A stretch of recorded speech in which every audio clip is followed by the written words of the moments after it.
Astrology और रहस्य विद्या की दुनिया हमेशा से एक पहेली रही है।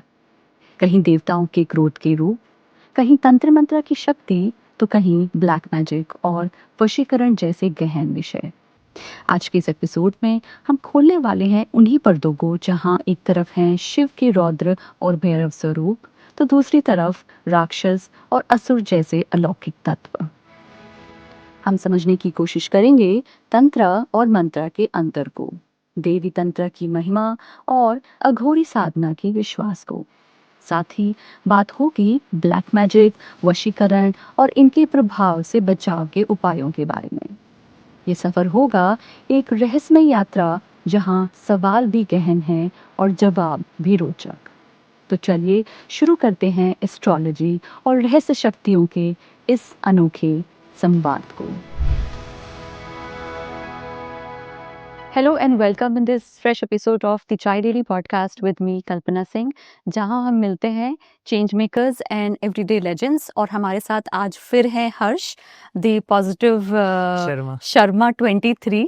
इनसे हम पहले भी मिल चुके हैं और हमने काफ़ी बात की थी एस्ट्रोलॉजी के बारे में, पर आज का हमारा एपिसोड कुछ खास है। आज हम कुछ ऑफ बीट के बारे में बात करने वाले हैं। इनफैक्ट कुछ ऐसी डार्क आर्ट्स है हमारी स्पिरिचुअलिटी में ही एग्जिस्ट करती हैं वैसे तो, but they are a form of arts which are very different और डिस्ट्रक्टिव इन नेचर, ऐसा कहा जा सकता है। हालांकि उसको एक्सप्लेनेशन हर्ष ही देंगे।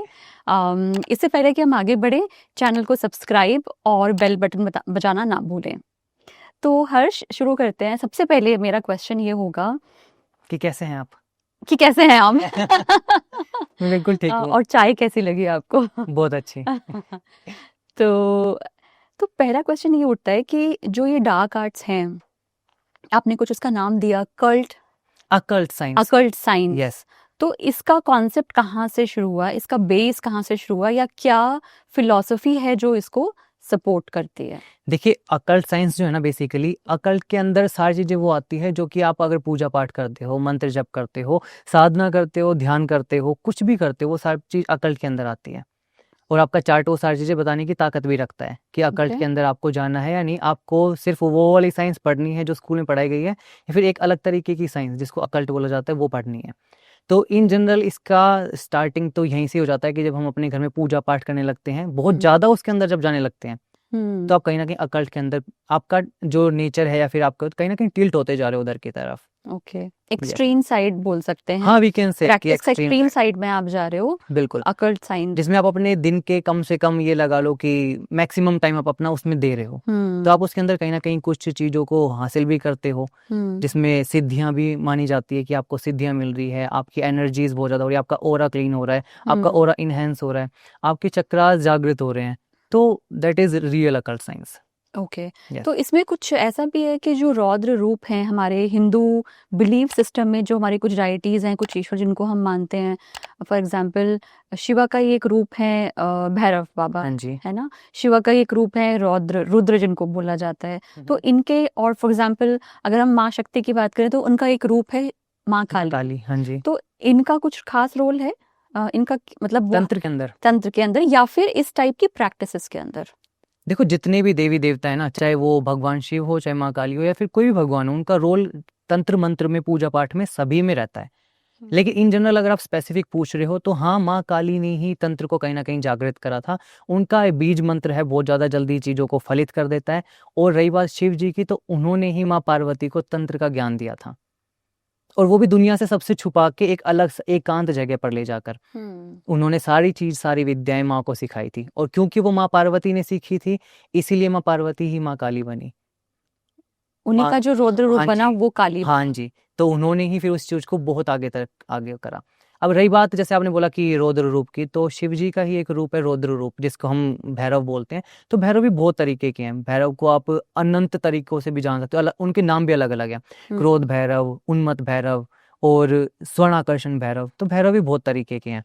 लेकिन इनकी उत्पत्ति कहाँ से हुई, तो मेन कॉन्सेप्ट तो वो है। क्या कॉन्सेप्ट होगा वो? देखो, कॉन्सेप्ट बताते हैं आपको। देखो, जो ब्रह्मदेव थे ना, तो उनके अंदर ना कहीं एक ये चीज आ गई थी कि मैं ही सबसे बड़ा हूँ, क्योंकि मैंने तो सृष्टि की रचना करी है, सभी इंसानों को मैंने ही बनाया हुआ है। तो लेकिन सभी देवी देवताओं ने बोला कि नहीं, आप ही अनंत या फिर आदि नहीं है, भगवान शिव है। तो उन्होंने इस बात को इनकार कर दिया। तो उस समय पर शिव भगवान को बहुत ज़्यादा गुस्सा आया। तो हम्म, उस गुस्से के कारण तब भैरव भगवान जो है वो प्रकट हुए थे। शिव जी का रौद्र रूप भैरव सबसे पहले तभी आया था। अच्छा। फिर उन्होंने क्या करा था कि अपने हाथ की उंगली के नखून से, सबसे छोटी वाली उंगली के नखून से ब्रह्मदेव का शीश काट दिया था। तब से उनको उनके जो ब्रह्मत्या है उनका पाप भी लगा हुआ था। तो फिर वो अपने भैरव रूप में ही उनके सिर को ले जाकर काशी में गए थे अपने इस पाप को धोने के लिए। उन्होंने काफी समय तक तपस्या करी काशी में, और फिर वहां पर जाकर उनको इसका जो फल है वो मिला, यानी कि श्राप से वो मुक्त हो गए। ओके। इसीलिए भैरव को काशी का कोतवाल भी कहा जाता है। अच्छा, जब आप काशी काशी जाओगे का तो कोतवाल। हाँ जी, पहरेदार रक्षक जो बोला जाता है वो करेक्ट, वहीं हाँ। बोला जाता है। अच्छा, तो भैरव के अलावा और कौन से, रुद्र एक रूप हो गया, एक भैरव हो गया, और इसके अलावा भी शिव के कोई हैं ऐसे रूप जो भैरव है ना वो ही अलग अलग तरीके के हैं। जैसे एक भैरव है, ये सारे तामसिक तरीके के हैं, तांत्रिक तरीके से इनका इस्तेमाल करा जाता है। जैसे कि जो भैरव जितने भी हैं वो रण के देवता माने जाते हैं। जैसे कहीं लड़ाई झगड़ा हो रहा है या फिर कहीं पर बहुत ज्यादा युद्ध होते थे जब पहले समय पर, तो लोग भैरव की ही पूजा करके जाते थे ताकि उनको विजय मिले उस चीज में। और भैरव भी बहुत तरीके के होते हैं। जब आप जिस तरीके की साधना करते हो तो उन्हीं तरीके के भैरवों को आपको इस्तेमाल करना पड़ता है, उनके मंत्रों का इस्तेमाल करना पड़ता है। ओके। जैसे आप कोई तांत्रिक साधना करते हो या तामसिक साधना करते हो तो भैरव, क्रोध भैरव होते हैं, एक नाम ही है उनका क्रोध भैरव। तो उनके मंत्रों का जब उच्चारण आप करते हो तो आप क्रोध में करते हो ताकि आपके भाव उनके साथ जुड़े और फिर वो आपको प्रकट होके फिर आपकी जो भी इच्छा है या फिर जो भी आपकी सिद्धियां हैं वो आपको मिल सकें। ओके। ये तो हनुमान जी का भी एक रूप ऐसा बोला जाता है, जो जैसे एक चौपाई भी है हनुमान चालीसा में, भूत प्रेत निकट न आवे, तो एक रूप है हनुमान जी का जो आपकी पंचमुखी। रक्षा करता है, पंचमुखी। हाँ जी। उनके बारे में थोड़ा बताएं। आई थिंक वो भी शायद क्रोधित, उनका हाँ, रौद्र रूप ही है हनुमान जी का ही का। हाँ रौद्र रूप है वो। हुआ क्या था कि इसकी शुरुआत कहाँ से हुई थी कि एक बार ना रावण का एक भाई हुआ करता था, अहिरावण, पाताल में रहता था और बहुत ज्यादा ताकत थी उसके पास, अनंत ताकत, अनंत मायावी। तो वो भगवान राम को और उनके भाई लक्ष्मण को पाताल ले गया था अपने साथ ही। फिर इसके बाद क्या हुआ कि कहीं भी कोई भी नहीं छुड़वा पाया क्योंकि ताकत ही बहुत ज्यादा थी। तो हनुमान जी आए वहां पर, लेकिन उसका मरने का क्या था कि एक ही कॉन्सेप्ट था कि ये तब मरेगा, इसने ना पांचों दिशाओं में दीपक जलाए हुए हैं। पांचों दिशाओं में एक इस तरीके का दीपक अच्छा। जल रहा है कि वो अगर एक साथ ही एक ही टाइम पर अगर वो बुझेगा ना तो ही अहिरावण मरेगा, अदरवाइज वो नहीं मर सकता। ओके। उसको ये चीज का वरदान था। तब उस समय पर हनुमान जी ने अपना पंचमुखी अवतार लिया था, सबसे पहला वहीं पर ही लिया था। फिर अपने पांचों मुखों से एक ही बार में फूंक मारकर उसके जो दिए को बुझाकर उसकी शक्तियां खत्म करके फिर राम जी को और लक्ष्मण जी को उन्होंने छुड़वाया था वहां से। राम और लक्ष्मण जी को ईरान उसके हाँ कैद से छुड़वाया कैद था से छुड़वाया अपना ये रूप लेकर। तो तब से हम इनको रौद्र रूप भी मानते हैं क्योंकि सबसे ज्यादा ताकत इसी रूप में ही होती है। इसी 5 रूप में आप हयग्रीव का भी रूप देखोगे, आप नरसिंह का भी रूप देखोगे, हनुमान जी का खुद का चेहरा भी देखोगे, गरुड़ रूप भी देखोगे, तो अश्व का भी रूप देखोगे, तो काफी सारे रूप ये हैं। सब हनुमान जी के ही रूप है। ये हनुमान जी के ही रूप है जब वो पंच अवतार में रहते हैं तब पंचमुखी में। पंचमुखी। तो ये जो 5 उनके सर हैं, ये जो आपने नाम बताया, ये सर ये भगवान विष्णु के अवतार हैं। अच्छा। भगवान विष्णु ने अवतार लिया था ना, हयग्रीव अवतार लिया था और जो नरसिंह अवतार लिया था वो भगवान विष्णु के ही है। लेकिन जब उन्होंने पंचमुखी अवतार लिया था तो उन्होंने उसकी फॉर्म को अपने अंदर लाए थे वो। ओके। हाँ जी।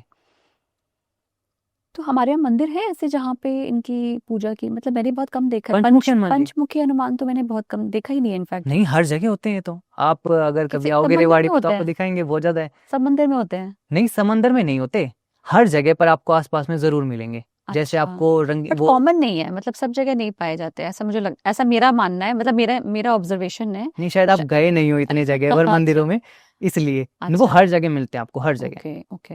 जहाँ पर भी आपको हनुमान जी की मूर्ति दिखेगी ना, हम्म, मतलब शायद उनका सौम्य रूप आपको मिल जाए जिसमें उन्होंने वो पर्वत लिया हुआ है हाथ में और उनके हाथ में वो है, लेकिन फिर भी वो एक इन जनरल माना गया है। ये आपको ऐसे कहीं पे भी मिल जाते हैं लेकिन पंचमुखी।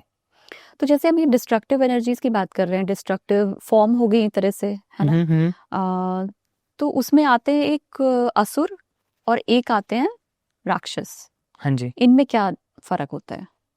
देखिए, काफी सारे सनातनियों को ना ये चीज पता ही नहीं है कि असुर और दानव ना, या फिर ये जो राक्षस होते हैं, अलग अलग ही होते हैं। और इनके बीच का डिफरेंस क्या है कि जब एक बार समुद्र मंथन हो रहा था ना तो उसमें से सुरा निकला था। सुरा यानी कि मदिरा एक तरीके का। तो जिसने उसको पिया वो असुर बन, जिसने पिया वो सुर बन गए, और जिसने नहीं पिया वो असुर बन गए। जिसने ये वो मदिरा नहीं पी, नहीं पिया वो असुर बन वो गया। असुर। अच्छा। और वो मदिरा एक तरीके का वो नहीं था जो हम आजकल अल्कोहल कंज्यूम कर रहे हैं, वो नहीं था वो वाला मदिरा अलग होता था, सोमरस जिसको बोलते थे, सोमरस, जो कि देवता भी पान करते थे, ऐसा कुछ नहीं है कि वो कुछ गलत है या नहीं है, जी। बस अब तो उसकी टर्म को वो बदल दिया गया। तो अगर राक्षसों की बात करूं तो राक्षसों में दानव, दैत्य, ये सारी चीजें आती है। लेकिन ये जो राक्षस है जितने भी सारे, ये महर्षि कश्यप के बेटे हैं, यानी कि उन्हीं की संतान है ये, ऋषि कश्यप की। कश्यप। हाँ, इनकी संतान ही है ये सारी। ओके। हाँ जी, ऋषि कश्यप ने जब उनकी वाइफ थी एक, मतलब सारे असुर और सारे असुरों की ही मैं आपको कैटेगरीज बता रहा हूँ। अच्छा। असुरों में दैत्य आते हैं, दानव आते हैं, राक्षस आते हैं ना, हम्म। तो ये महर्षि कश्यप की ही संतानें हैं। अच्छा। हाँ जी, जैसे अदिति के साथ जब उनका विवाह हुआ, जब उनकी संतानें हुई, तो दैत्य प्रकट हुए। फिर उन्होंने जब किसी दूसरे के साथ करा, यानी कि दुर्मा के साथ करा, तो उनकी अलग संतानें हुई, जिसको हमने दैत्य दानव बोल दिया। तो सभी का अलग अलग है। राक्षस के साथ हुआ था तो सुरमा के साथ उन्होंने करा था, तब उनका जो संतानें हुई थी वो राक्षस हुई थी सारी। ओके। हाँ, तो ये डिफरेंस है मेन। क्योंकि उनको भी बहुत लोग मानते हैं, मतलब मैंने देखा है काफी लोग बिलीव करते हैं राक्षसों में, हाँ, डीमन एनर्जी में, मतलब अच्छा। है ना, वैसा कुछ। तो तंत्र मंत्र का क्या कॉन्सेप्ट है, मतलब कहाँ से ओरिजिन हुआ, और दोनों में क्या फर्क है? तंत्र और मंत्र दो अलग टाइप की स्कूल ऑफ थॉट्स हैं, है ना? बिल्कुल। तो दोनों में क्या फर्क है? देखिए, जो तंत्र है वो एक अलग तरीके से, जिसमें आप तंत्र, मंत्र और यंत्र, साथ में तीसरी चीज और ऐड करूंगा, यंत्र, जिसमें हम आप कहते हैं ना कि आपकी इस जगह पर मुझे कुछ चीज खराब लग रही तो आप ये यंत्र की स्थापना कर लो। यंत्र में क्या होता है कि हम ना देवताओं को या फिर एनर्जी को जगह दे देते हैं कि आपको इस जगह पर रहना है, किसी भी मंत्रों की सहायता से। जब हम यंत्र में किसी देवता की स्थापना करते हैं तो हमें यंत्र की नहीं, मंत्र की जरूरत पड़ती है। यंत्र के अंदर किसी चीज को बिठाएंगे तो हम मंत्र पढ़ के देवताओं को बुलाएंगे, आह्वान करेंगे, फिर उसके बाद उनको वहां पर स्थान देंगे। तो तंत्र का तरीका क्या है कि तंत्र तो देखो, अगर आप एक माचिस भी जला रहे हो, यानी कि एक दीपक भी जला रहे हो, और आपने अगर मंत्र भी कोई भी पढ़ा, जैसे ओम नमः शिवाय, तो ये भी एक तंत्र ही है। अच्छा, ये भी तंत्र ये है? भी एक तंत्र ही है। अगर आप डेली बेसिस पे जोत भी जला रहे हो, मतलब क्या होता है?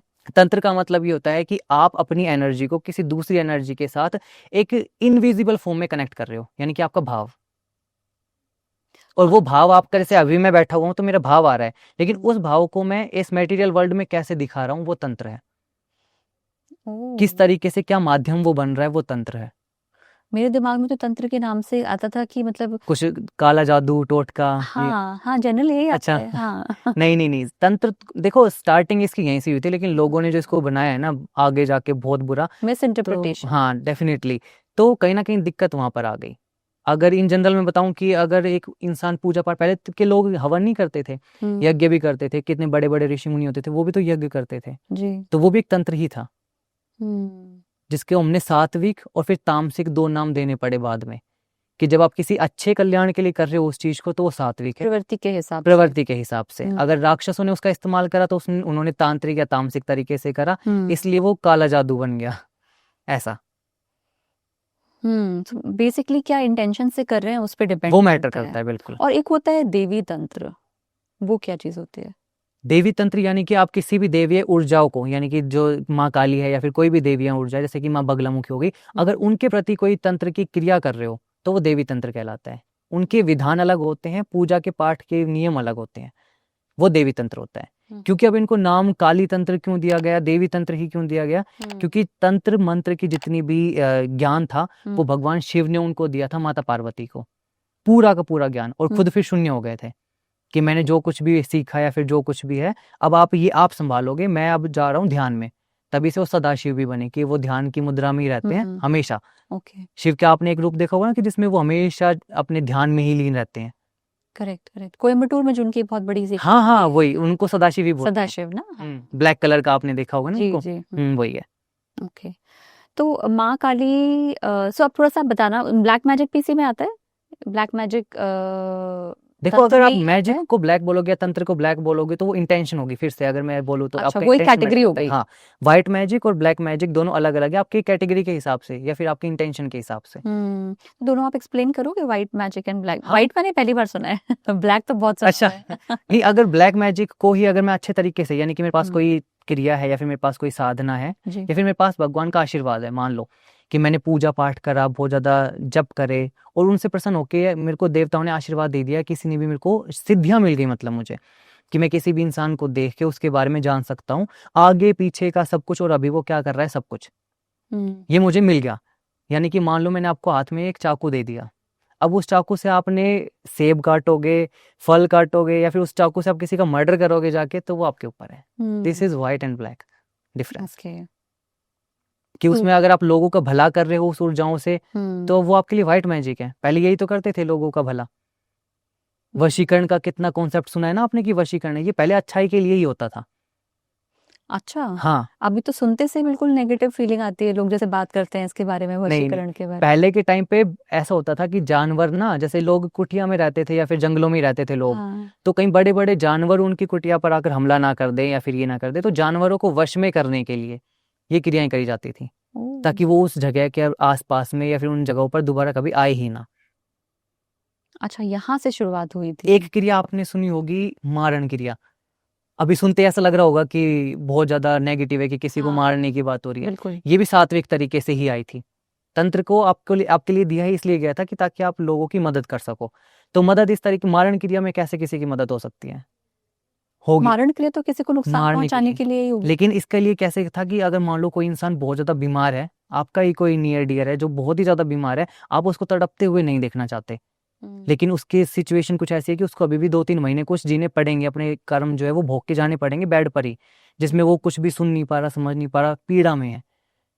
तो उसकी अच्छाई के लिए कि अब वो उसको मोक्ष प्राप्त हो जाए, वो ऊपर चला जाए भगवान के पास, तब मारण क्रिया करी जाती थी उसके ऊपर, कि ताकि अब जो उसको पीड़ा हो रही है वो पीड़ा खत्म हो जाए। ओके।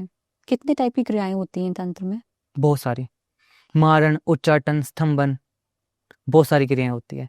थोड़ा बताएंगे इनके बारे में, क्या क्या है ये? मारण क्रिया तो जैसे अभी मैंने बताया आपको, हम्म, लेकिन अगर इसको नेगेटिव वे में लेते हैं तो मारण क्रिया में ये होता है कि आप किसी के भी जरिए, किसी के भी नाम से कोई भी क्रिया उठाते हैं शमशान में जाके, ये सारी चीजें शमशान में होगी, उठाते हैं वहां से जाके, और फिर उसके बाद वो जो भी किसी पर्टिकुलर इंसान के बारे में आपने करी है, तो उसके ऊपर जाकर वो अटैक करेगी, जिसको मुठ करनी भी बोलते हैं। यानी कि यानी कि एक हांडी है, वो उड़ेगी, आपके ही नाम से उड़ेगी, पूरे घर तक जाएगी, वो आपके घर के बाहर जाकर 3 बार नाम बोलेगी आपका, और वो नाम भी ऐसा होगा कि आप शायद आपकी मम्मी की आवाज हो, आपके भाई की आवाज हो, जिसमें आप रिएक्ट कर जाओ तुरंत। अच्छा। हाँ, और जैसे आपने रिएक्ट कर दिया, इन जनरल 95% केसों में लोग रिएक्ट करते ही हैं कि हाँ कौन है। जैसे आपने बोला हाँ कौन है, वो हांडी फटती है एकदम, वो वहां से फटेगी और आपका यहाँ पे खत्म हो जाएगा। ये एक्चुअली होता है? एक्चुअली ही होता है। पहले के टाइम में आपने नहीं देखा कि होली दिवाली के टाइम पे हांडियां उड़ती जाती थी, गाँव में तो बहुत लोगों ने देखा था कि रात के टाइम पे, और फिर लोग ना डर के मारे अपने घर के अंदर चले जाते थे कि किसी ने आज तो मुझ छुड़वा रखी है। ये होली के टाइम पे करते थे मतलब? होली दिवाली, हाँ, ये पर्टिकुलर इनका स्पेसिफिक टाइम होता है। अच्छा। हाँ, कुछ अमावस्या का टाइम ऐसा कुछ है, मतलब नहीं, पूरा, या फिर देखो जब चंद्रमा घट रहा होता है ना, जब चंद्रमा में बिल्कुल भी बल नहीं रहता, तो वो राक्षसों के लिए या फिर जो नेगेटिव कैटेगरी होती है ना, इनके लिए वो टाइम अच्छा पीरियड होता है। जब चंद्रमा घट रहा है? हाँ, यानी कि अमावस्या का टाइम आ रहा है, लेकिन जब चंद्रमा बढ़ रहा होता है तो वो हमारे पितरों के लिए बहुत अच्छा होता है। धीरे धीरे धीरे धीरे, वैसे तो अमावस्या हमारे पितरों की मानी जाती है, बिल्कुल, बिल्कुल। लेकिन जब वो धीरे धीरे बढ़ती होती है तो पितर हमको आशीर्वाद देते हैं उस समय पर, देवताओं का आशीर्वाद रहता है। उस समय पर तो ये चीजें नहीं होती। लेकिन होली दिवाली हो गई, जन्माष्टमी हो गई, जैसे बहुत जब नेगेटिव एनर्जी अपने चरम पर हो, तब ये चीज होती है। ओके। और जैसे बाकी ये जो क्रियाएं आपने बताई, और क्या क्या होती हैं? इसके बाद होता है उच्चाटन। उच्चाटन क्रिया। उच्चाटन यानी कि जैसे आपका काम बहुत अच्छा चल रहा है, मुझे यूं लग रहा है कि ठीक है, अच्छा चल रहा है, दिखने में भी बहुत अच्छी है, और लेकिन मैं चाहता हूँ कि आपके ना अंदर बॉडी में कुछ बहुत सारी दिक्कतें हो जाए, ताकि आप ये सारा काम ही ना कर पाओ। तबीयत ठीक नहीं तब है। ये, हाँ, तबीयत के लिए, ताकि उसको उच्चाटन हो अंदर से। उच्चाटन का मतलब ये होता है कि आप अनबैलेंस हो रहे हो अंदर से, वो पहले वाला फील नहीं कर रहे हो जैसा आप अभी कर रहे हो, वो पहले वाला कहीं ना कहीं मिसिंग है चीजें आपके अंदर, तो वो उच्चाटन होता है। तो एक तो उच्चाटन हो गया, एक मारण मारण हो क्रिया, गया, एक होगी स्तंभन। स्तंभन। स्तंभन इसमें में क्या जैसे कि करते आपका बिजनेस बहुत अच्छा ग्रो कर रहा है, मेरा बिजनेस पार्टनर था कोई, और उसने बहुत अच्छी चीजें अपनी डेवलप करी, लेकिन उसने कुछ कारण की वजह से ना मुझे गलत बोल दिया कि पार्टनर है तू, तो शायद मैंने इससे शुरू करा था, और मुझे आ गई जेलेसी। तब फिर वो जिस इंसान के अंदर जेलेसी आई, वो किसी तांत्रिक के पास गया, उसने किसी पे क्रिया करवाई, स्तंभन की। स्तंभन मतलब एक जगह पर रुक जाना, थम जाना। थम जाना। तो अब वो स्तंभन ऐसा होगा कि वो वहां से तो कभी आगे बढ़ेगा नहीं, लेकिन वो घटता ही जाएगा, फिर जो उसका विकास था वो रुक जाएगा। रुक जाएगा। तो स्तंभन तीसरा हो गया, और हाँ। इसके अलावा भी कोई इसके अलावा भी बहुत सारी होती है, लेकिन वो ऑन कैमरा तो लोग कहीं ना कहीं अगर सोचेंगे बात या नहीं सुनेंगे तो करते? बहुत ज्यादा दिक्कतें आएंगी। अच्छा। क्योंकि शमशान में जाके होती है, शव साधना होती है, शव के ऊपर बैठ के साधनाएं होती है। तंत्र के अंदर बहुत गहरे राज हैं, बहुत गहरे, जिसको अगर मैं शायद बताने बैठूं तो 3 दिन 4 दिन 5 दिन आराम से निकलेंगे शायद कुछ वो। ऐसा है जो आप अभी बता सकते हो हमें, ऐसा राज जो अभी तक हमने बहुत सारे वीडियोस होते हैं ऐसे यूट्यूब पे, बात ना करी और हम कर सकते हो अभी, है अच्छा, ऐसे कोई? चलिए ठीक है, एक क्रिया के बारे में आपको बताया जाए कि हाँ। एक क्रिया होती है जिसमें एक इंसान के ऊपर अगर वो करी गई ना तो फिर उसका मरना तय है। उसे क्या कहते हैं? उस क्रिया को कच्चा कलवा बोलते हैं। कच्चा कलवा? यस, शायद बहुत सारे लोगों को पता भी होगा कि अगर एक बार वो किसी के ऊपर छूट गई तो फिर वो छूट गई। क्या होता है इसमें? दूसरा होता है अग्नि बेताल। बेताल की भी साधना होती है, सिद्धियां होती है, अगर वो किसी के ऊपर छोड़ गई तो फिर उस इंसान को कोई भी नहीं बचा सकता। तीसरा होता है चमरदेव। चमरदेव को भगवान भी नहीं, अगर भगवान की आप कितनी कर लो, कितनी आप प्रोटेक्शन लगाओ, अगर किसी पर छोड़ा गया ना तो वो किसी को लेकर ही जाएगा साथ में। अगर एक बार वो निकाला है आपने तो वो किसी को लेकर ही जाएगा। ये 3 क्रियाएं होती है जो जिसका कोई तोड़ ही नहीं है। लास्ट वाला जो मैंने चमरदेव आपको बताया तो जी। इसका तो कोई है ही नहीं तोड़। इनके पीछे की सबकी एक ऐसी सी कहानी है जो कि इन प्रैक्टिकल लाइफ में तो हमने देखी भी हुई है, सुनी भी हुई है। और इनको करने वाले जो है वो कहाँ रहते हैं, मतलब जनरली मिलते हैं, ऐसे अवेलेबल होते हैं? जो ये क्रियाएं करते हैं वो कभी आपको इन जनरल ऐसे सामने दिखेंगे ही नहीं। जो हम्म। तांत्रिक होते हैं, जो अच्छा। अघोरी होते हैं, वो हम्म। लोग ये सारे काम करते हैं। कच्चे कलवे में क्या प्रैक्टिस होती है कि जैसे कोई बच्चा है और अभी छोटा सा ही बच्चा है, उसकी डेथ हो गई है, तो उसको तो दबाया जाता है ना, बेसिकली हमारी इधर जलाते नहीं है। जी। तो उसको क्या करते हैं कि वहां से निकाल लिया जाता है जब रात के समय पर, जहाँ पर गड्ढा ऐसा करा एक्चुअली करते हैं? करते हैं ऐसा, उसको निकाल लिया जाता है। फिर उसको कुछ पर्टिकुलर अपनी एक पूजा होती है, विधान होता है उनका, लकड़ी के ऊपर ऐसे बांध कर उसको रखा जाता है, उसके शव को ही पूरी क्रिया करी जाएगी, फिर उसके बाद उसको जगाया जाएगा। उससे फिर आप कुछ भी काम करवाओ, बस शर्त ये है कि उसको खाली नहीं बैठने देना। अगर जैसे आपने बोला कि उसको कितने रुपए ला के दे तो वो ला के देगा आपको, आपने बोला कि उसको कुछ वो अहित करना है तो वो करेगा, वापस आके बोलेगा कि और बताओ क्या काम है, आपको चैन से नहीं बैठने देगा। लेकिन जो बहुत प्रैक्टिस करते हैं इस चीज की तो वो बोलते हैं कि ये डंडा जो है ना, इसके ऊपर ही चढ़ और इसके ऊपर ही उतर, जब तक मैं कोई दूसरा काम ना बताऊं तब तक। ये भी होता है। तो किसी को कैसे पता लगे कि उसके ऊपर कुछ तंत्र विद्या की गई है? मान लीजिए मतलब किसी को ऐसे फील हो रहा है कि मेरा ग्रोथ बहुत अच्छी बिजनेस में हो रही थी पर अब नहीं हो रही है ना, कुछ ऐसा फील हो रहा है उसको कि Okay. अचानक से समझ नहीं आ रहा है, कुछ एक्सप्लेन नहीं हो पा रही है ये बात, तो कैसे पता लगेगा? क्या साइंस, कुछ साइंस होते हैं ऐसे पता लग देखो, सके जो कि अभी आपके अपन ऊपर? बात कर रहे थे तो ये तो थी बहुत एडवांस लेवल की, लेकिन इन जनरल अगर किसी को नजर भी लगती है ना तो भी लोगों को यही लगता है कि छोटी सी टोक लग गई, नजर लग गई, तो भी लोगों की हेल्थ पर इफेक्ट आता है। तो फिर पता कैसे करे, वो तो डिपेंड करता है कि आपके ऊपर जो चीज है वो है कैसी। अगर आपके ऊपर किसी ने कुछ करवाया हुआ है तो उसके साइन अलग होते हैं। अगर आपके ऊपर किसी ने सिर्फ टोक लगाई हुई है, नजर लगी हुई है, तो उसके साइन अलग होते हैं। लेकिन अगर क्रिया बहुत बड़ी वाली है तो वो आपके चार्ट से दिखती है, फिर आपकी कुंडली वो बताती है कि कुछ क्रिया आपके कि ऊपर आपके क्रिया, हाँ, आपके की ऊपर गई कुछ हो है। रखी है। ओके, तो नजर के क्या क्या साइंस होते हैं? नजर के साइन यही होते हैं कि आपको इन जनरल जैसे आप पहले फील कर रहे थे वैसा आप फील नहीं कर रहे हो, यानी कि आपके हेल्थ के अंदर कहीं ना कहीं आपको दिक्कतों का सामना करना पड़ रहा है। अच्छा। मतलब एकदम से कुछ ऐसा हो गया कि सुबह तक तो बिल्कुल ठीक था, लेकिन उस जगह से जैसे ही वापस आया कुछ ना कुछ दिक्कत हो रही है। आपको कहीं ना कहीं अंदर इंट्यूशन भी आता है उस चीज का कि हाँ, उस इंसान ने ना एक बार मेरे को ये बोला था, तो शायद उसकी नजर है। नजर में ये चीज होती है। प्लस पॉइंट होता है कि आपको पता चल जाता है कि उसने टोका था ना, तो शायद ये मेरे साथ हो रहा है। और अगर क्रिया है तो कैसे पता, तो क्या साइंस होते हैं? नजर का और बताता हूँ कि नजर में अगर क्या होता है कि इसमें प्लस पॉइंट एक ये और होता है कि आप ना इसको उतार सकते हो खुद से ही, काफी सारी चीजें करके, हाँ, वो घर में रेमेडी जनरली करके। लोग फॉलो हाँ, करते इन हैं। जनरल जो रिचुअल्स घर में होते हैं वो कर सकते हैं। लेकिन तंत्र के अंदर क्या होता है कि अगर आपके ऊपर नॉर्मल, एक तो नॉर्मल करा हुआ है कि किसी ने कि कुछ मिला के पिला दिया, ये बहुत नॉर्मल होते हैं। मिला के पिला दिया और आपका चारों पैर के नीचे की मिट्टी ले ली और या फिर आपके बालों से कर दिया, ये बहुत नॉर्मल होते हैं। अगर ये वाले होंगे तो इसके साइन होंगे कि आपका या तो सडनली एकदम से वेट बहुत ज्यादा घट जाएगा, एकदम से 5-10 किलो एकदम से जाएगा, या फिर एकदम से आप बहुत ज्यादा गेन कर लोगे बिना किसी चीज के, एक्सप्लेनेबल हाँ, रीजंस के साथ। शरीर में ऐसा होने लगेगा कि कहीं ना कहीं मुझे दिक्कत है, कहीं ना कहीं मुझे किसी चीज का सामना करना पड़ रहा है, अंदर एंजाइटी बहुत ज्यादा हो रही है। डॉक्टर के चेकअप करवाने चलो, रिपोर्ट नॉर्मल आ रही है, रिपोर्ट में कभी भी नहीं आएगा कि आपको हो क्या रहा है। तो ये साइकोलॉजिकल भी तो हो सकता है कि इंसान को भ्रम है इस बात का। ठीक है, अगर भ्रम में, चलो मैं मानता हूँ कि अगर आपको यूँ लगा कि भ्रम है मुझे इस मतलब अगर चीज़ का इसको कि अगर हम दूसरी तरह से देखें, हम्म, कुछ लोगों के पॉइंट ऑफ व्यू भी हो सकते हैं कि ये तो अब इंसान का भ्रम भी साइकोलॉजिकल इशू भी हो सकता है कि हाँ हो लग सकता रहा है। है ऐसा। देखो मैं बताता हूँ कि अगर मान लो पर्टिकुलर काफ़ी टाइम तक ये चीज़ें होती ही जा रही है, रुक नहीं रही, हम्म, आप रात को सो रहे हो आराम से, सुबह सो के उठ के देख रहे हो कि आपके बॉडी पर कट्स के निशान है इधर इधर पर, हम्म, ऐसा लग रहा है कि रात को किसी ने नोचा हो आपको। How is this be become psychological? ये साइकोलॉजिकल कैसे हो सकता है? बिल्कुल बिल्कुल। बॉडी पर आप पर्टिकुलर एक ही जगह पर काफ़ी टाइम तक सेम वही चीज़ महसूस कर रहे हो, वही सेंसेशन महसूस कर रहे हो आप। क्योंकि जब आप किसी तंत्र की प्रैक्टिस के अंदर आते हो, आप उल्टी करो, आप कोई भी चीज़ खा रहे हो आपको उल्टी हो रही है, लेकिन वो उल्टी का कलर वो नहीं है जो इन जनरल होता है। हम्म, आप उल्टी करो, उल्टी के अंदर से आपके अंदर से नेल्स निकल रहे हैं, नेल्स यानी कि कीलें निकल रही हैं, नाखून नहीं कीलें, ये तंत्र क्या है। बात कर रहे हैं? बाल निकल रहे हैं अंदर लोहे से, के कीले? लोहे की कीलें। गुड़िया वाला देखा होगा आपने कि हम्म, गुड़िया बनाते हैं, उस हम्म, गुड़िया के अंदर जितनी कीलें आप चुभाओगे उतनी ही आपके अंदर जाएंगी वो। ये प्रैक्टिस होती है, वूडू डॉल जिसको बोलते हैं, वूडू डॉल बोलते हैं। हमारे यहाँ पर उसको काली गुड़िया बोलते हैं। जो अघोरी होते हैं, अघोरी उनकी जो प्रैक्टिस है, अघोरी भी तो शमशान में काफी पूजा वूजा करते हैं, हाँ, कुछ कुछ साधना करते हैं। वो उनका क्या ऑब्जेक्टिव होता है इस दुनिया से पूजन मुक्ति का? पा लेना, मोक्ष पा लेना, शिव के पास में रहना।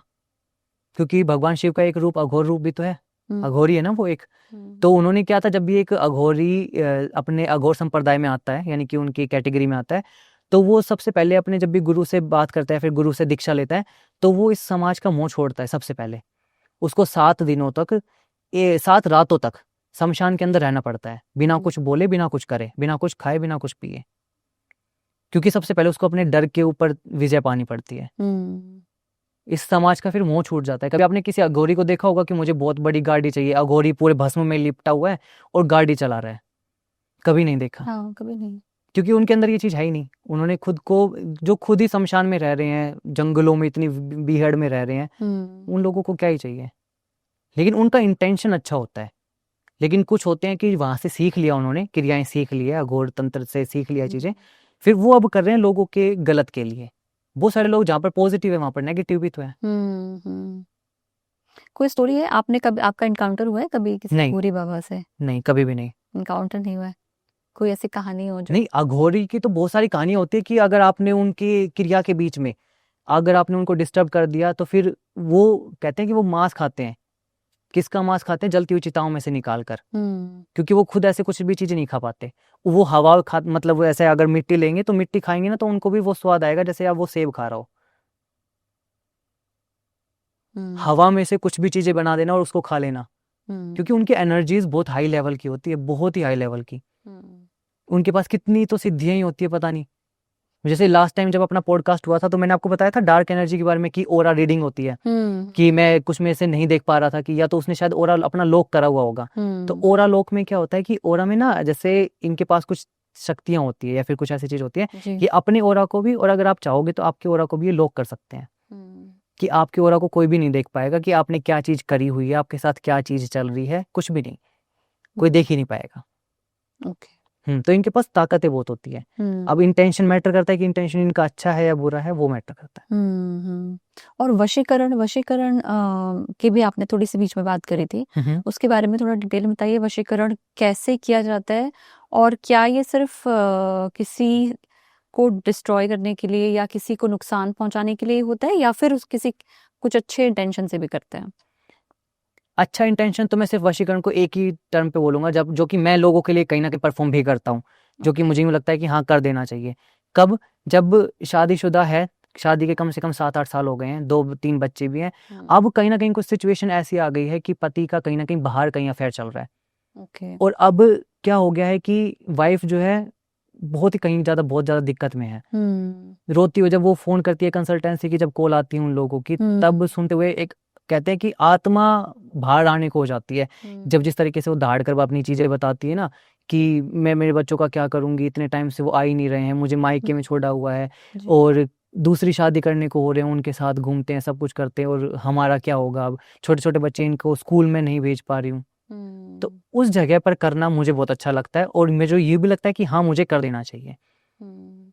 तो वो क्रिया कहीं ना कहीं क्या फलित क्या भी होती होती है है। वशीकरण की? क्रिया इन जनरल में यहाँ पर नहीं बता पाऊंगा, लेकिन हाँ यूं है कि कुछ मैं करता हूँ सात्विक तरीके से। अच्छा। हाँ, अगर मैं प्रैक्टिस भी करता हूँ इस चीज़ की जी। तो मैं सात्विक तरीके से करता हूँ। ये चीज़ें घर पर रहकर भी हो सकती है, आपके नाम से संकल्प लेकर भी हो सकती है, और अगर आपको आपका चार्ट देखकर चीज़ें बताई जाए कि ये आप कर लो, तो वो आप करोगे तो भी आपको रिजल्ट मिलेगा। तामसिक तरीकों में तो बहुत सारी चीज़ों की बलि चढ़ती है, या फिर उनमें तो काफ़ी गलत काम होते हैं। अंडे से करना या फिर नींबू से करवाना या फिर अलग, वो सारी चीज़ें बहुत अलग होती है। सात्विक तरीके से तो ये होता है कि गणेश सिद्धि, लक्ष्मी सिद्धि का पूजन होता है, उनके नियमित उनका संकल्प विधि लेके उनका पूरा 11 दिन का प्रोसेस चलता है। गणेश भगवान के बहुत सारे उपाय करे जाते हैं, उनकी पूजाएं करी जाती है 1 हफ्ते की, जिसमें अच्छा। गणेश अथर्वशीष का पाठ चलता है 1 हफ्ते तक लगातार। ओके। हाँ, 2 दीपक प्रज्वलित होते हैं उसके अंदर, तो फिर जब वो विधि पूर्ण होती है तब तक उनको रिजल्ट मिलने लगता है। कितने ड्यूरेशन का होता है ये पूरा प्रोसेस? ये लोगों की इंटेंसिटी के ऊपर डिपेंड करता है कि आप लोगों की एनर्जी कैसी है।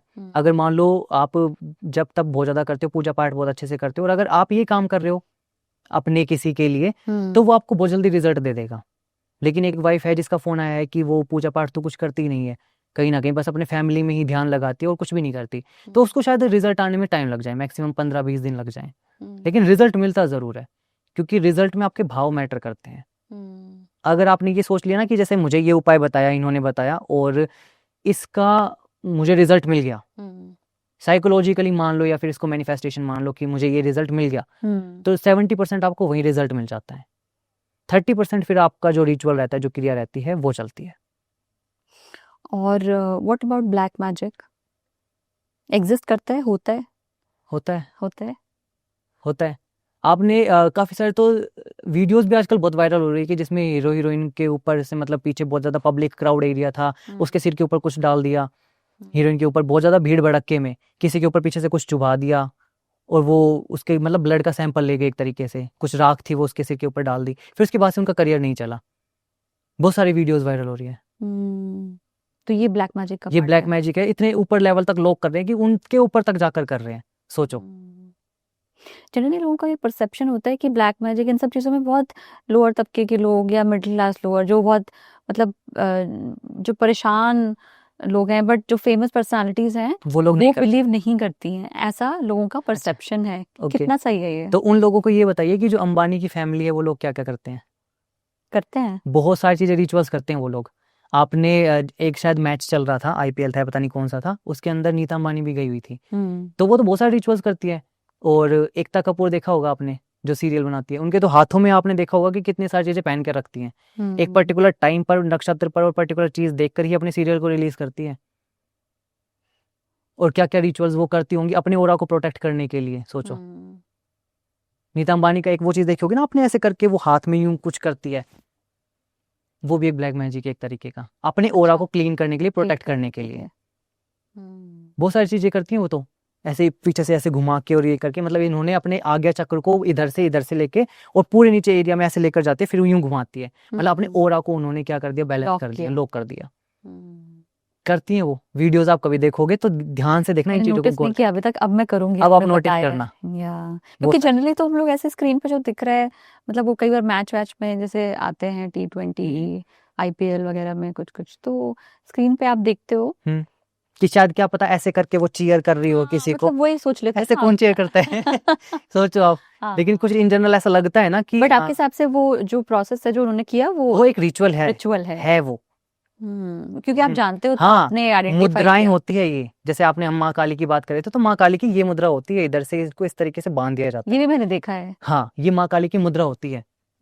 फिर जब हम ऐसे बैठते हैं तो हमारे चक्रों की भी अलग अलग मुद्राएं होती है, कुछ इस तरीके से उनको बांध कर बनाना कि वो लोक हो जाएं जिस टाइम पर हम अपने पूजा पाठ कर रहे हैं। कुछ मैंने इंटरव्यूज में भी देखा है, 2 एक्टर्स को देखा है इस तरह से बैठे हुए, मतलब जो आपने भी मुद्रा बताई ना। हाँ, उस तरीके से ही बैठते हैं वो, कुछ इस तरीके से भी करके बैठेंगे।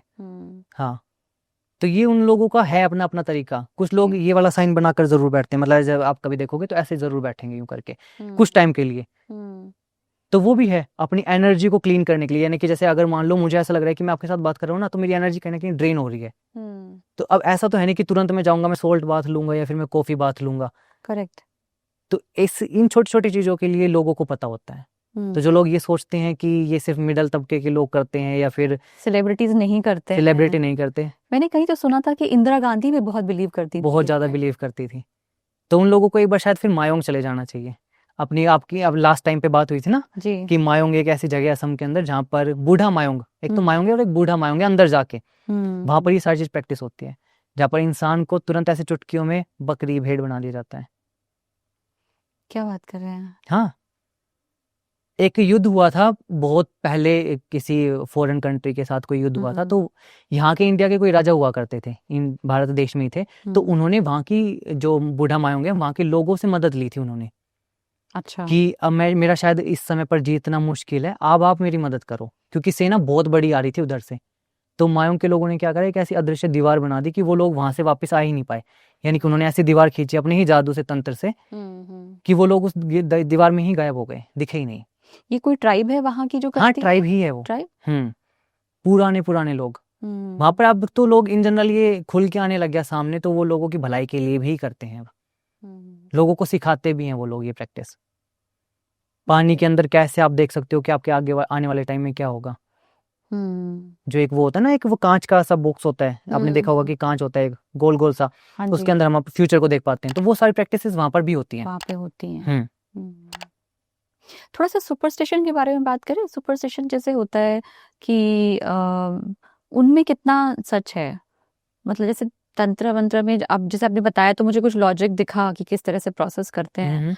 अदरवाइज बहुत सारी भ्रांति भी है, उसमें बहुत सारे र्यूमर्स भी हो जाते हैं। तो जो हमारे कुछ ऐसी मान्यताएं हैं कि बिल्ली ने रास्ता काट दिया, काली बिल्ली ने, अच्छा, ये सब कुछ इसका हाँ कुछ बिल्कुल है। एक्चुअल में असर होता है देखो या ये मान्यता है सिर्फ? नहीं, असर होता है। अगर काली बिल्ली ने सिर्फ दिन में ही रास्ता काटा, क्योंकि बेचारी कहीं ना कहीं से तो जाएगी, रोड तो क्रॉस करेगी, एक रास्ते से उस रास्ते पे तो जाएगी, लेकिन अगर वो दिन के टाइम पे काट रही है तो ठीक है, बहुत पॉजिटिव, आपको बहुत अच्छा रिजल्ट मिलेगा। अगर आप किसी काम पे जा रहे हो ना, तो वो काम आपका फलित होगा ही होगा। अगर आपको नेवला दिख गया उसी टाइम पर, सांप दिख गया, वो काम आपका बनेगा ही बनेगा। अच्छा। लेकिन अगर बिल्ली रात को काट जाती है, दिन ढलते टाइम काट जाती है, तो फिर कहीं ना कहीं वो आपको सतर्क कर रही होती है कि इस समय पर थोड़ी देर के लिए रुक जाओ आप। ओके। कुछ हम तो क्योंकि जनरली जो हम देखते हैं कि लोग दिन में भी है तो भी रुक जाते हैं, मतलब उनको ये लगता है कि काटना खराब ही है रास्ता। क्योंकि पता नहीं ना, अब क्योंकि बेचारी बिल्ली कहीं ना कहीं से तो जाएगी, उसको अब एक जगह से दूसरी जगह पर जाने, बीच में रोड पड़ रही है तो कैसे जाएगी, उड़ के, या फिर अंडरग्राउंड होके जाएगी। लेकिन हाँ, पर्टिकुलर अगर टाइमिंग की बात करते हैं तो उसका कहीं ना कहीं लॉजिक बनता है। और क्या क्या सुपरस्टिशंस हैं? जैसे कि उल्लू का दिखना नॉर्मली बहुत बुरा माना जाता है, बट वो तो लक्ष्मी का वाहन है, लक्ष्मी जी का। लेकिन अगर वो दिवाली पर दिखे तो वो शुभ होता है, क्योंकि वो लक्ष्मी का वाहन है, उस दिन पर उसकी एनर्जी बहुत अच्छी होती है। अच्छा। हाँ, दिवाली के टाइम पर तो उल्लू दिख जाए तो यानी कि आपके आने वाले अगले साल तक आपको इन जनरल बहुत ज्यादा फाइनेंशियली प्रॉफिट होगा ही होगा। लेकिन वैसे अगर आपको दिख गया तो कहीं ना कहीं आपको उसी चीज में घाटा होने लगेगा। अच्छा, वो किसी और समय अगर हमें दिखता है तो? हाँ, अगर वैसे आपको इन जनरल ऐसे कहीं दिख रहा है तो फिर वो कहीं ना कहीं दिक्कत है। और भी सारी चीजें हैं, जैसे कि कांच का टूट जाना, कांच का गिर जाना, बहुत सारी चीजें हैं ये भी, कि आपके सपनों में, क्योंकि कुछ चीजें सपनों के माध्यम से भी हमको दिखाती है कि बार बार सांप दिखना और एक ही चीज का बार बार होना, हमारे हाथों से कुछ चीजों का बार बार गिर जाना। जैसे क्या क्या चीजों का? कोई भी चीज है आपके हाथ में और ये लगा लो कि आप कोई चीज लेते हो, कोई भी चीज हो, गिर रही है बार बार। अच्छा। इन जनरल ऐसा होता है कि आपसे चीजें पकड़ी नहीं जा मेरे रही हाथ हैं। से तो बहुत गिरती हैं मैं इसलिए आपसे पूछ रही हूँ। अगर ये देखो, आपको बताता हूँ मैं इसके पीछे का लॉजिक, अगर ये एक ही महीने में आपके साथ कम से कम 20-30 बार, ये लगा लो एक ही महीने में 20-30 बार हो रही है, तो कहीं ना कहीं कुछ दिक्कत है। मेरे हाथ से अक्सर सामान गिर जाता है, मेरे पापा मम्मी बोलते हैं कि कुछ सामान आगे गिरा बार तो से आप ये चीज नोट करना कि अगर एक ही महीने में वो अगर कम से कम 20-30 बार, ज्यादा बार अगर गिर रही है आपसे, तो कहीं ना कहीं कुछ दिक्कत है। यानी कि कहीं ना कहीं कुछ चीज है, कोई एनर्जी है, या फिर कुछ ऐसा है आपके आसपास में जो चीजों को बनने नहीं दे रहा, चीजों को स्टक करवाएगा आगे जाके। लेकिन अगर ऐसे ही इन जनरल गिर जाती है, वो तो लोगों के हाथ से वैसे भी गिरती है, लेकिन बहुत ही ज्यादा क्वांटिटी में अगर पैटर्न अगर बहुत ज्यादा स्ट्रांग है कि मतलब, तो फिर आपको उसको नजरअंदाज नहीं करना चाहिए। सुपरस्टिशन में और जैसे छींक मार दिया, जाते छोटी छोटी चीजें, जाते समय कहीं पे किसी ने पीछे से आवाज दे दी, ये सब सुपरस्टिशन ही है या इसमें भी कुछ लॉजिक है? नहीं, ये तो हमारे पिछले टाइम पे, अब देखो जितने भी सुपरस्टिशन है ना, ये हमारी दादी परदादी नानी ये सब बहुत मानते थे, और ये सब चीजें होती भी थी कि अगर किसी ने छींक दिया तो आप रुक जाओ थोड़ी देर के लिए और फिर पानी पी लो। क्योंकि सेम वही लॉजिक, अगर किसी ने कोई छींका है ना, तो छींकने का मतलब ये कि किसी के काम में रुकावट डालना, एकदम से रुक जाना। तो अगर कोई बहुत अच्छा काम कर रहे हो और उसके बीच में कोई कहीं जा रहे हो, तो आपको रुकना चाहिए 5 मिनट के लिए, पानी पीना चाहिए, आपके जो भी इष्ट है जिसको मानते हो उसके मंत्र का एक बार उच्चारण करना चाहिए, फिर आपको बाहर निकलना चाहिए। या फिर इन जनरल अगर आप चाहते हो कि आपके साथ में ये सारी चीजें कभी असर ही ना करे, तो आपको घर से बाहर निकलते हुए एक रक्षा कवच का मंत्र होता है, वो आपको जरूर बोलना चाहिए। क्या मंत्र है वो? सदा भवानी दाहिने गौरी पुत्र गणेश, 5 देव रक्षा करे ब्रह्मा विष्णु महेश। अच्छा, ये अगर आप ये बोल के घर से बाहर निकलते हो तो आपके आसपास में आपका एक तो ऑरा बहुत स्ट्रॉन्ग हो जाता है, लॉक हो जाता है, दूसरा कोई भी चीज आपको फिर टच नहीं कर पाती। चंदन का तिलक माथे पर लगाकर जरूर जाना चाहिए घर से जब भी घर से निकलते हैं। इन जनरल मैरिड वुमेन को नहीं करना चाहिए वो, अच्छा। हाँ, लेकिन सभी को वैसे लगाकर जाना चाहिए। और एक और चीज कहते हैं कि घर से निकलते हुए मीठा खाने के लिए मना किया जाता है, उसका मुझे कभी समझ नहीं आया लॉजिक क्या है कि घर से बाहर निकले तो मीठा खा के ना निकले, थोड़ा देर वेट करके पानी पी के फिर निकले। लेकिन घर के बाहर जब हम कभी जा रहे हैं अच्छे काम के लिए, तो आपको दही चीनी क्यों खिलाई जाती है? वो भी तो मीठी हाँ, है। वही मुझे वही क्लैश करता है दिमाग में लॉजिक की, ये तो मतलब उल्टा ही हो गया जो। देखो, जब भी आप कहीं बाहर अच्छे काम के लिए जा रहे हो ना, जी। तो दही में चीनी मिलाकर खाना, इसका मतलब आपके कुंडली में शुक्र ग्रह को मजबूत करना, आपको एक गुड लक देना कि आप जो काम पर जा रहे हो वो काम आपका बनेगा ही बनेगा। लेकिन अगर आप मीठा खाकर कहीं बाहर जा रहे हो नॉर्मली, तो क्या होता है कि हमारे आसपास में बहुत सारी एनर्जीज घूम रही होती है, क्योंकि इस ब्रह्मांड में अगर देवता हैं, भगवान की ऊर्जाएं हैं, तो कहीं ना कहीं वो भी हैं। और ये खाने के लिए रात को मना करा जाता है ज्यादातर, कि रात के टाइम पे मीठा खाकर बाहर मत निकलो, क्योंकि आपके मुंह से जो सुगंध आती है ना मीठी मीठी, वो आपके आसपास की एनर्जीज बहुत अच्छे तरीके से सूंघ पाती है। अच्छा, एक आपने ये भी देखा, हाँ, वो अट्रैक्ट करती है उनको। एक आपने ये भी देखा होगा कि जो लोग नॉन वेज खाते हैं, नॉन वेज को हमेशा ब्लैक पॉलिथीन में ही दिया जाता है। हाँ, वो क्यों? क्योंकि उसकी भी एक तो खुशबू या तो बदबू लगा लो, वो जो कि काली थैली जो है क्या करती है, अगर ट्रांसपेरेंट अगर वो ऐसा ही होगा तो ब्लैक कलर क्या करता है कि उसको कलर को दिखने नहीं देता। अगर एनर्जी भी है, अगर वो देखना भी चाहेगी तो उसको पता नहीं चलेगा कि क्या लेकर जा रहा है, इसीलिए उसको ब्लैक कलर में करके जाता है, मतलब ब्लैक कलर की थैली में लेकर जाता है। नेगेटिव एनर्जी अट्रैक्ट करता है। हाँ हाँ, क्योंकि वो मीट ही तो एक तरीके का मांस ही तो है ऐसा। अब बदबू का तो इतना रहता नहीं है, क्योंकि वो पैक करके कुछ इस तरीके से ही देते, जहाँ तक मैंने देखा है लोगों को लेके जाते हुए, या फिर इन जनरल वीडियोस में भी देखते हैं, तो इस तरीके की ही पैकिंग होती है उनकी। तो ब्लैक कलर का इसीलिए कि ताकि वो आपके आसपास के ऑरा में या फिर एनर्जी में किसी नेगेटिविटी को अट्रैक्ट ना कर ले। ओके।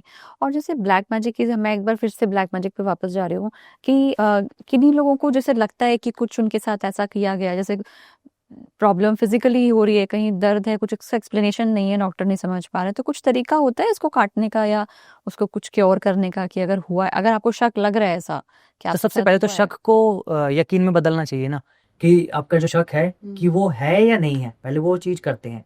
क्या करना होता है कि आपको ना एक व्हाइट कलर की एक राख होती है, या फिर नमक ही ले लो, नमक ले लिया आपने, एक जगह पर रख दिया, ऐसी जगह पर आपके रूम में या फिर पूरे घर में जहाँ पर कोई आता जाता ना हो, उसके ऊपर आपने कांच का ग्लास पानी भर के रखा, उसके ऊपर आपने पूरा एक नींबू डाल दिया, अंदर निचोड़ दिया, नहीं, पूरा साबुत नींबू ऐसे डाल दिया। अच्छा। इसके बाद कुछ टाइम तक आप देखोगे, अगर वो 2-3 घंटे के बाद ही थोड़ा सा चेंज होने लगता है तो ठीक है, आपके ऊपर नॉर्मल सा कुछ है, ठीक है। अगर वो आप देखोगे कि कुछ टाइम के बाद, यानी कि थोड़ी देर के अंदर ही बहुत ही ज्यादा अगर उसका कलर चेंज हो जाता है, या फिर उसके अंदर से अजीब सी पंजेंट सी स्मेल आने लगती है, तो इसका मतलब कहीं ना कहीं कुछ है और बहुत स्ट्रॉन्ग लेवल का है। पानी में हमने कुछ मिलाया नहीं, सिंपल पानी है, उसमें नींबू डाला, हाँ, और उसको नमक के ऊपर रख दिया, ग्लास को, हाँ, नमक रख के उसके ऊपर रख दिया। हाँ। अच्छा, तो फिर ये बताता है कि आप क्या, क्योंकि नींबू क्या करता है, लेमन क्या करता है, हम घर के बाहर नींबू और मिर्ची इसीलिए तो टांगते हैं। नींबू क्या करता है कि जितनी भी नेगेटिविटी उसको अपने अंदर सोखने की ताकत रखता है, और पानी क्या करता है, उसको रिटेन करता है, कि सोख लिया जो, अब उसको रिटेन रखेगा, क्योंकि हम जब भी चालीसा पढ़ते हैं, कुछ भी मंत्र जप करते हैं, तो पानी पास में रखते हैं, ताकि जितनी भी हमारी एनर्जी है या फिर जितना भी हमने जो जप करा है वो पानी के अंदर चला जाए। मेमोरी पावर बहुत अच्छी होती है ना पानी की, वो चीजों को याद कर लेता है, एब्जॉर्ब हो जाता है, एब्जॉर्ब हो जाता है। इसीलिए ऋषि मुनि पुराने टाइम पे अपने पास कमंडल रखते थे, उसमें पानी रखते थे। श्राप के लिए तुरंत आया तो उसी पानी से उन्होंने ऐसे फेंक कर श्राप दे दिया, तो वो पानी की ऊर्जा है, अच्छा, जो उसको रोकती है। हाँ, ये मैंने कभी नोटिस नहीं किया कि वो क्यों रखते थे हमेशा साथ में, इसीलिए अच्छा, ये कारण था हाँ, उसका। जितना ज्यादा वो जप करते थे, जितनी मालाएं करते थे वो, तो उसके अंदर ही सारी जाती थी, पानी के अंदर इकट्ठी होती थी, उनके अंदर तो जाती थी, साथ में पानी इकट्ठे करते थे वो साथ में।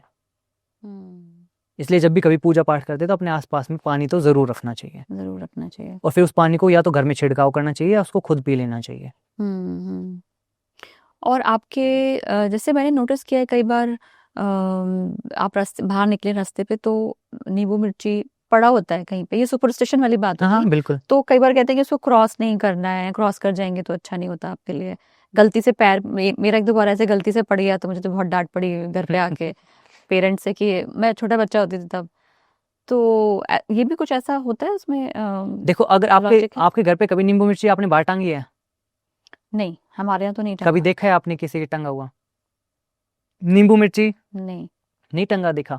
हाँ, मतलब कई बार दुकानों में देखा दुकानों है, पे देखा शॉप्स होगा, में देखा है ना? है। हाँ। तो आपने देखा होगा कि एक तो बहुत फ्रेश टांगे हुए हैं हाँ, कि बहुत नींबू भी fresh। बहुत येलो है और मिर्च भी बहुत ज्यादा ग्रीन हो रखी है।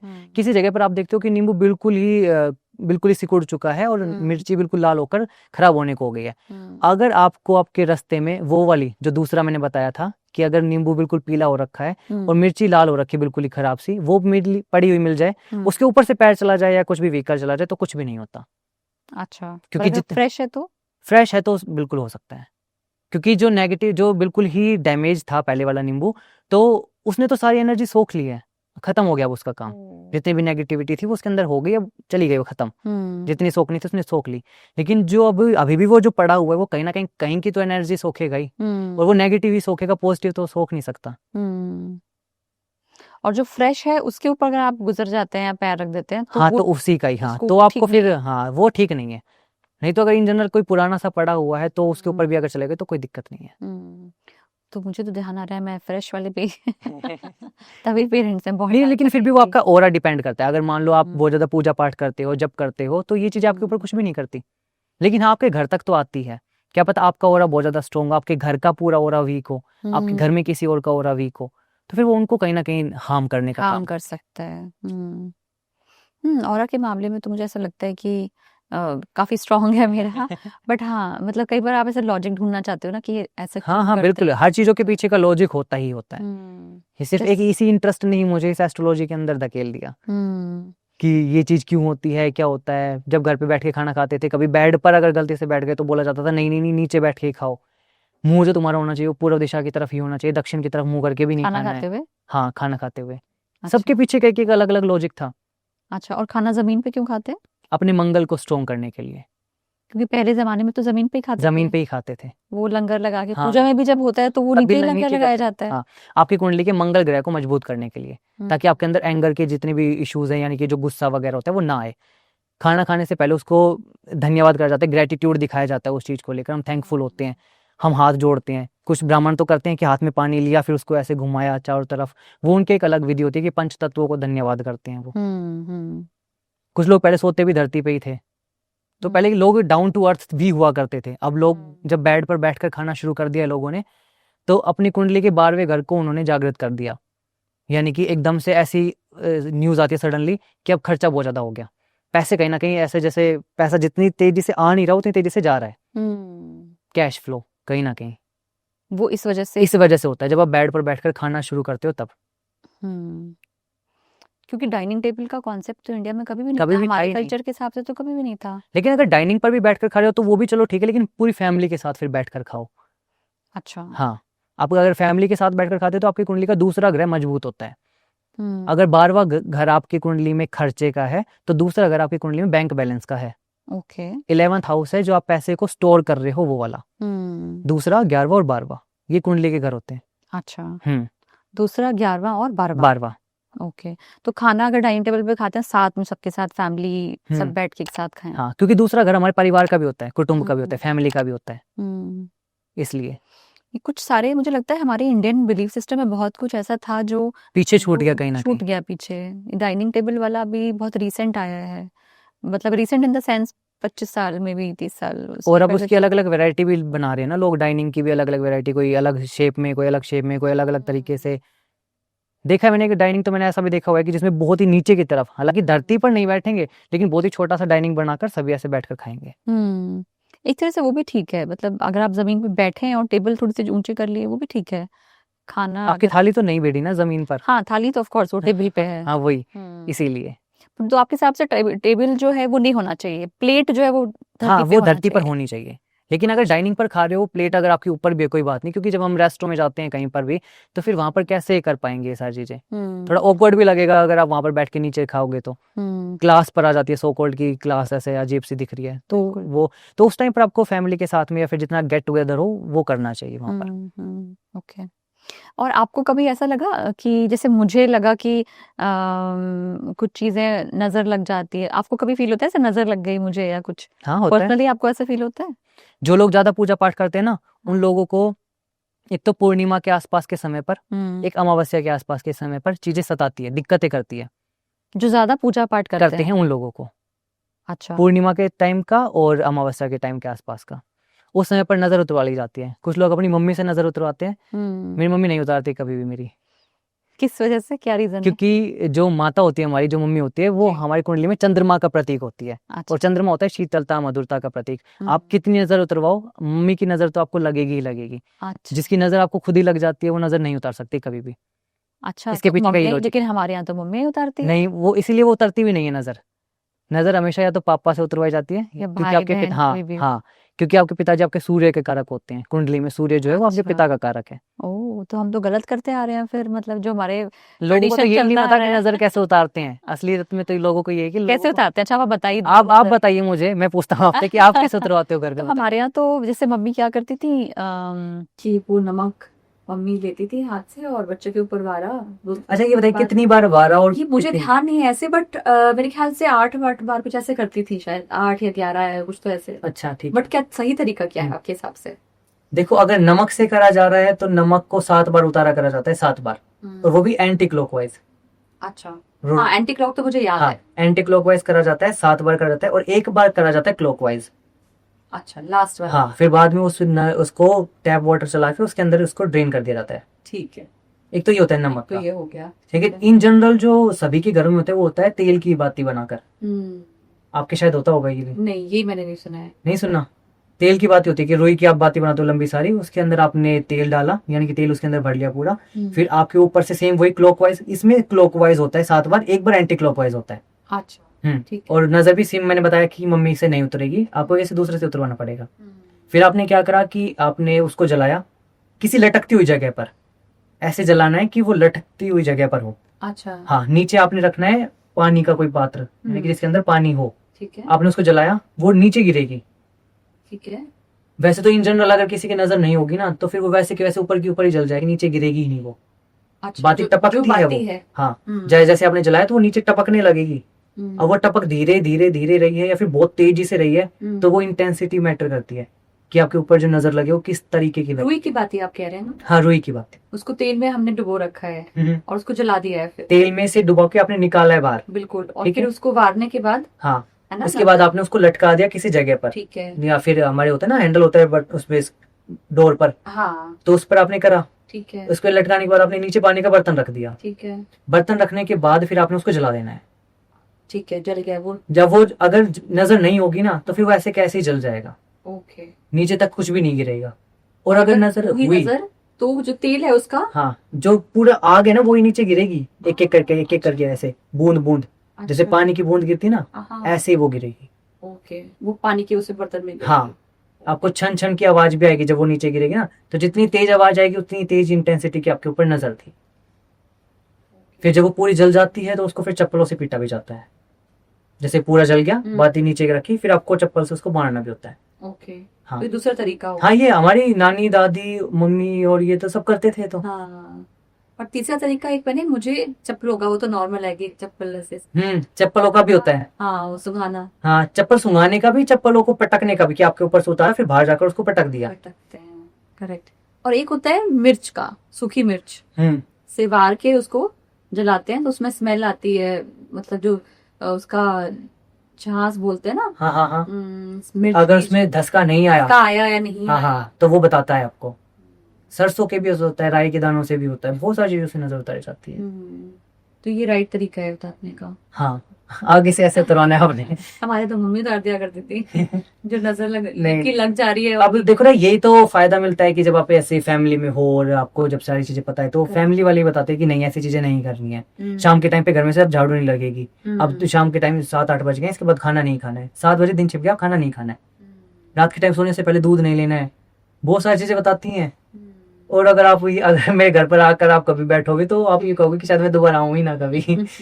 इतना कुछ फॉलो, इतने ज्यादा स्ट्रिक्ट रूल्स होते हैं घर में। करेक्ट। ग्रेट, काफी कुछ जानने को मिला हर्ष आपसे, और काफी डिफरेंट टॉपिक था ये, तंत्र बहुत ही ज़्यादा। और ब्लैक मैजिक काफ़ी इंटरेस्टिंग टॉपिक है। तो बात करने के लिए बहुत बहुत शुक्रिया। कुछ ऐसा है कुछ आप जो एक मैसेज देना चाहें किसी के दर्शकों के लिए, ऐसा कुछ? हाँ ठीक है, बिल्कुल। इन जनरल एक बताना चाहूँगा मैं लोगों कि जो लोग भी मुझसे जुड़ते हैं या फिर जो लोग भी मुझसे बात करना चाहते हैं, तो इन जनरल मैं सिर्फ उन्हीं लोगों की हेल्प करता हूँ या फिर मुझे बहुत अच्छा लगता है उन लोगों की मदद करना जो लोग सच में, जिन लोगों को दिक्कत है असलियत में। मेरे पास बहुत सारे लोगों के इन जनरल ऐसे ही मैसेजेस आते हैं कि हमको प्यार में है, वन साइडेड है, लेकिन फिर भी वो इंसान चाहिए। तो आपके चैनल के माध्यम से मैं उन लोगों को बताना चाहूंगा कि प्लीज अपना टाइम वेस्ट मत करो, मेरा भी मत करो, क्योंकि अच्छा लगता है उन लोगों के लिए काम करा जाए जो सच में उन लोगों के लिए काम कर जाए। ऐसा जो जरूरत है, जिन लोगों को जरूरत है उन लोगों को तक ये सारी चीजें पहुंचनी भी चाहिए, क्योंकि बहुत मैसेजेस आते हैं और इन जनरल अगर अलग अलग तरीके के ही मैसेजेस कि मेरी सास है वो पति को नहीं रहने दे रही है साथ में, तो सास को अलग करवा दो, ये करवा दो, वो करवा दो, क्योंकि मेरा चैनल कुछ इसी फील्ड में जा रहा है ना अभी, तो लोगों के बहुत सारे मैसेजेस आते हैं। लेकिन हाँ, कहना ये चाहूंगा कि अगर किसी से प्यार कर रहे हो, मोहब्बत कर रहे हो, सच्चा प्यार किसी से कर रहे हो तो दिल से करो। ऐसा नहीं है कि अगर आपने किसी को पाना है तो सिर्फ सच्चा प्यार वो ये कि आपने किसी को पा लिया, नहीं। सच्चा प्यार तो वो भी है कि आप बहुत कहीं 3-4 महीनों से, आपकी 3-4 सालों तक आपकी बात नहीं हो रही, फिर भी कहीं ना कहीं मन में ये है, अपनी खुशी दे, फिर भी कहीं ना कहीं मन में ये है कि अगर वो वहां पर है तो अच्छा है, और मेरे लिए कहीं ना कहीं अच्छे के लिए दुआ कर रहा होगा वो इंसान भी। बिल्कुल। तो कहीं ना कहीं आज के टाइम में लेकिन लोगों में ये है नहीं। ये बहुत ही पॉजिटिव मैसेज है, मतलब जनरली जनता को सबको समझने कि प्यार करो और प्यार को समझो। बिल्कुल। This is what I want. Thank you so much Harsh. Thank you for having me. और इसी बात से बहुत अच्छा मैसेज दिया हर्ष ने। आप हर्ष का चैनल और ऑफ कोर्स चाय डेली आपका फेवरेट चैनल को सब्सक्राइब करना बिल्कुल मत भूलिएगा। फिर मिलेंगे आपके साथ दूसरे एपिसोड में।